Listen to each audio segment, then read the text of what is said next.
غریب نواز نے کیسے پڑھایا جنات کو کلمہ، جن کو کلمہ کیسے پڑھایا. قربان کیا احسانات ہیں ہمارے بزرگوں کے.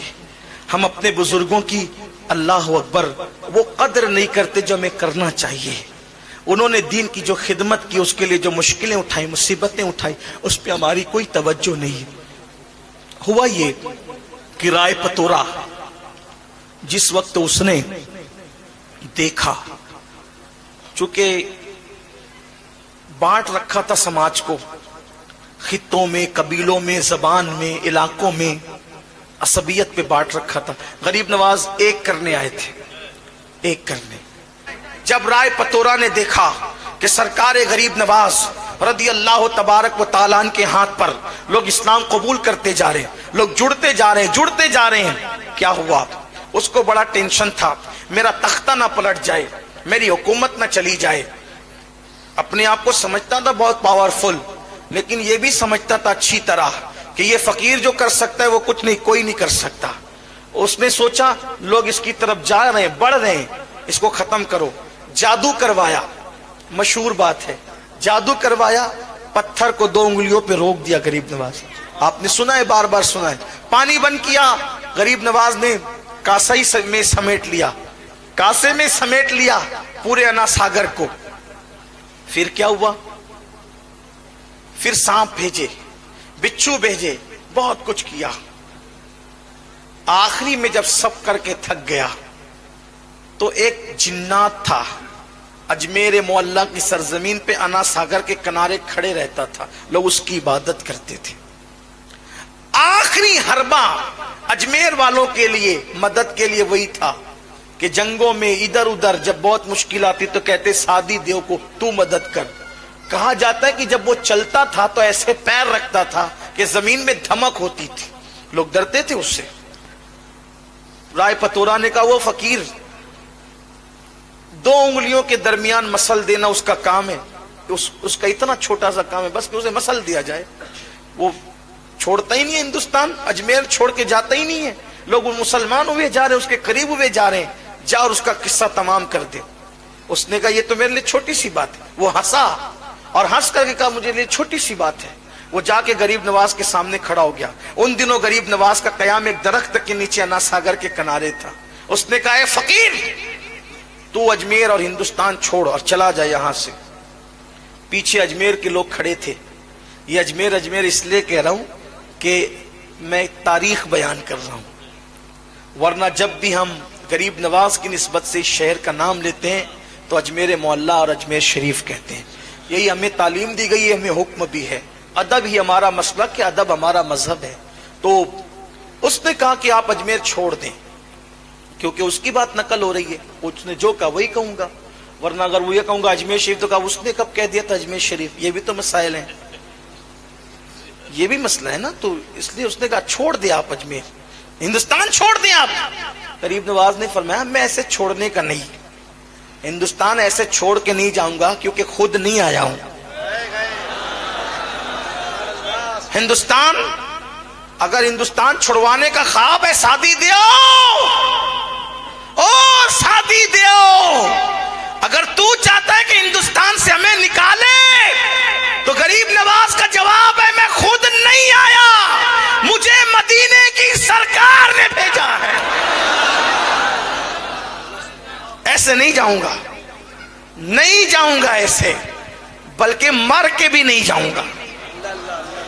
ہاں، مر کے بھی کوئی نہیں لے جا سکتا ہمیں. کیوں؟ اس لیے کہ یہ ہندوستان کا سینہ ہمارے لیے قدرت نے مخصوص کر دیا.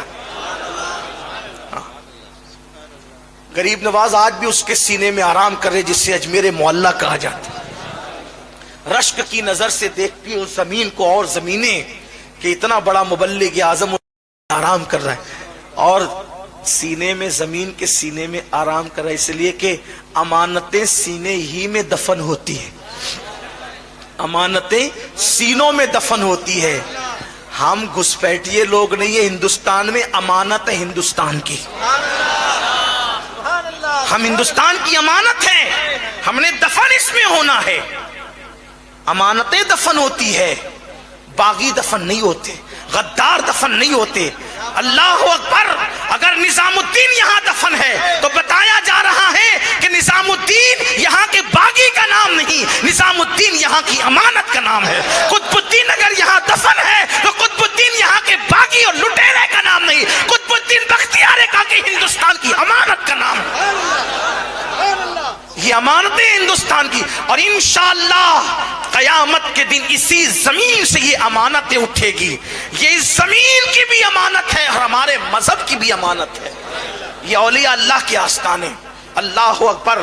تو سرکار سلطان الہند غریب نواز نے کہا کہ میں ایسے نہیں جاؤں گا، تیرے کہنے سے نہیں، کہا پھر مرنے کے لیے تیار ہو جا، دھمکی دے رہا ہے، مار ڈالیں گے تمہیں۔ غریب نواز نے کہا ٹھیک ہے، ہمارا ایمان ہے مسلمانوں کا، اگر اللہ نے موت لکھی ہے تو تیرے مارے بغیر بھی ہم مریں گے، اگر موت لکھی ہے تو مر جائیں، اور نہیں اس نے موت لکھی ہے تو پوری دنیا کے لوگ جمع ہو جائیں مارنے کے لیے، ہمیں مار نہیں سکتے۔ زندگی اور موت کا فلسفہ یہی ہے، پوری دنیا کسی کو مارنے کے لیے جمع ہو جائے اور اللہ نے موت نہیں لکھی ہے، نہیں مار سکتے۔ تاریخ بھری پڑی ہے، تاریخ۔ نمرود مارنا چاہتا تھا ابراہیم علیہ السلام کو، پوری نمرودی پارٹی جمع تھی، آگ میں ڈال دیا، مار سکے۔ فرعون مارنا چاہتا تھا موسیٰ علیہ السلام کو، اللہ نے اس کے گھر میں پرورش کروائی۔ دیکھو تو صحیح، لیکن کوئی بنے تو صحیح مسلمان، کوئی آئے تو صحیح اسلام کی طرف، کوئی آئے تو صحیح قرآن کی طرف، کوئی آئے تو صحیح مذہب کی طرف، کوئی آئے تو صحیح مسلک کی طرف۔ اللہ اکبر۔ وہ یقین پختہ کرو، جس دن مسلمانوں اپنا یقین اللہ پر پختہ ہو گیا، اس دن مارنے والے پالنے پر مجبور ہوں گے، لیکن ہمیں اپنا یقین پختہ کرنا ہوگا۔ سرکار غریب نواز نے فرمایا تو نہیں مار سکتا مجھے، میرے اللہ نے اگر میری موت نہیں لکھی تو نہیں مار سکتا مجھے۔ اور پھر آپ نے اس پر ایک حملہ خود کیا، فرمایا کیوں نقصان اٹھاتا ہے، نقصان کیوں اٹھاتا ہے، تو بھی کلمہ پڑھ مسلمان ہو، فائدے میں رہے گا، تیری مراد پوری ہوگی، تیری تمنا پوری ہوگی۔ پیچھے لوگ کھڑے تھے، اب اگر جو لوگوں کا خدا بن کے کھڑا ہو اور کوئی اس کو کہے کہ تیری بھی مراد پوری ہوگی، جو لوگوں کی مرادیں جو ہے وہ باتیں کرتا ہے پوری کرنے کی، اگر اس کی مراد کی بات کی جائے تو اس کو شرمندگی نہیں ہوگی۔ اس نے کہا میری کیا مراد ہو سکتی ہے؟ فرمایا بتاؤں؟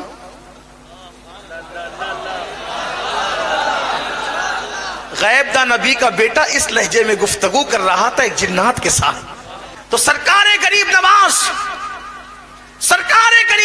رضی اللہ تعالیٰ نے فرمایا سادی دیو، تیری مراد پوری ہوگی، تیری بھی مراد، کلمہ پڑھ تیری مراد پوری ہوگی۔ کلمہ پڑھنے والوں کی مراد پوری ہوتی ہے۔ آپ سے بھی کہتا ہوں اگر مراد پوری کرنا چاہتے ہو تو کلمہ شریف زیادہ پڑھا کرو، کلمے کا ورد کیا کرو، مرادیں پوری ہوتی ہے۔ کہا تیری مراد بھی پوری ہوگی، کلمہ پڑھ۔ اس نے کہا میری کیا مراد ہو سکتی ہے؟ فرمایا سن، بتاؤں تجھے کیا ہے؟ کہا سن، ایک مورت ہے، ایک مورت ہے، پتھر کی مورت جو بہت سلیقے سے تراشی ہے سنگ تراش نے، اور اس کو دیکھ کر تو اس پر شیدا اور فدا ہے۔ دن بھر یہاں کھڑا رہتا ہے اور جب لوگ سو جاتے ہیں تو رات کو جا کر کے اس بت خانے میں اس مورتی کے پیروں کے پاس بیٹھ کر کہتا ہے مجھ سے بات تو کر، مجھ سے بات تو کر، مجھ سے کلام تو کر، مجھ سے بات تو کر، مجھ سے کلام تو کر۔ روتا رہتا ہے لیکن وہ تجھ سے کلام نہیں کرتی۔ تیری یہ مراد پوری ہوگی اگر تو نے کلمہ پڑھا، اگر تو نے کلمہ پڑھا تیری مراد پوری ہوگی۔ سیرت النبی کا یہ پہلو، جنات کو کلمہ پڑھانے والا، میرے غریب نواز کی زندگی میں کس شان سے آیا ہے۔ اللہ اکبر۔ فرمایا کلمہ پڑھ، اس نے کلمہ پڑھا، کس لیے کہ محبت کیا نہ کروائے۔ اب تو وہ سارے بھکتوں کو چھوڑ کر یہ خود بھکت ہوا اور اس نے کہا کہ کلمہ پڑھا، کلمہ پڑھنے بعد کہا حضور اب اس سے ذرا بات کروا دیں، چلیں اور بات کروا دیں۔ فرمایا تو خود جا، روز جاتا تھا ہمارے بغیر جاتا تھا، آج سبحان اللہ، تاکہ پتا چلے محمد الرسول اللہ کے غلاموں کے کہنے کی شان کا عالم کیا ہے، سبحان اللہ، ان کی بولی کی شان کا عالم کیا ہے۔ جب غلاموں کا یہ عالم ہے تو سید الانبیاء کا عالم کیا ہوگا؟ جب ان کے گدا بھر دیتے ہیں شاہان زمانہ کی جھولی، محتاج کا جب یہ عالم ہے مختار کا عالم کیا ہوگا؟ کہ جا اور جا کر اس کا ہاتھ پکڑ کر کہنا چل تجھے معین الدین بلاتے ہیں، جا کر کہنا چل تجھے معین الدین بلاتے ہیں، ہاتھ پکڑ کر کہا چل تجھے معین الدین بلاتے ہیں، وہ حقیقت میں چلنا شروع کر دیتے ہیں۔ سبحان اللہ، سبحان اللہ۔ حضور غریب نواز اس کا نکاح اس کے ساتھ کہتے ہیں، وہ کہتا ہے حضور میں آج بہت خوش ہوں، شاد ہوں میں آج۔ فرمایا ہم نام بدلتے تیرا، تو ہمیشہ شاد رہے گا، تو شادی تھا اب تک، اب تو ہو گیا شادی، شادی کر کے تو شادی ہو گیا، تیرا نام اب تو شادی ہے، تو ہمیشہ شاد رہے گا، شاد رہے گا، یعنی تو آباد رہے گا، خوش رہے گا۔ اس طرح اس کو کلمہ پڑھایا، اس کو خوشیاں عطا کی۔ یہ غریب نواز ہے۔ آخری جملہ حضور علیہ السلام کی سیرت میں ہم دیکھتے ہیں، حضور کی سیرت میں دیکھتے ہیں کہ تمام انبیاء میں سب سے زیادہ جس کے ہاتھ پر لوگ مسلمان ہوئے ہیں وہ مصطفیٰ جان رحمت کی ذات ہے۔ تمام انبیاء میں سب سے زیادہ جس کے ہاتھ میں لوگ مسلمان ہوئے ہیں وہ مصطفیٰ جان رحمت کی ذات ہے۔ تمام اولیاء میں سب سے زیادہ جس کے ہاتھ پہ لوگوں نے کلمہ پڑھا ہے وہ میرے خواجہ ہندوستان کے راجہ سرکار غریب نواز کی ذات ہے۔ ان کے ہاتھ پر لاکھوں لوگوں نے اسلام قبول کیا، اور آج ہند کی سرزمین انہی کی برکتوں سے شاد و آباد نظر آ رہی ہے۔